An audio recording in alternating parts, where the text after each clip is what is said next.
थोड़ी देर में वो लोग खुलकर रिश्ता लेने आ जाएंगे। तो तुम क्या चाहते हो? मैं तो जा रहा हूँ यहाँ से। अब मेरी बात जरा गौर से सुनो बेटा।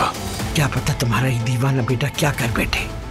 शायद यहाँ से जाना ही हम सबके लिए बेहतर होगा। हम एक नई शुरुआत करेंगे।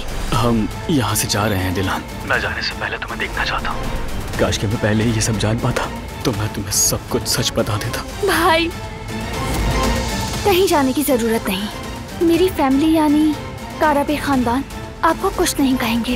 काफी टाइम हो गया, कॉफी नहीं आई। मैं जरा अंदर जाकर देखती हूँ। गुल, गुल, गुल, गुल, आंखें खोलो अपनी। गुल, गुल क्या हुआ तुम्हें? गुल, तुम पीछे हटो। आपका ब्रेसलेट मुझे गाड़ी में गिरा हुआ मिला। इसे मेरी ड्रॉर में रख दो रेवा। ये ब्रेसलेट मुझे गाड़ी में मिला था, आपको बताया था ना। ये मेरी बेटी का ब्रेसलेट है। गाड़ी में हमारे अलावा एक और शख्स था और वो थी दिलान। तुम्हारी अम्मी इस्तांबुल में ही रह रही हैं।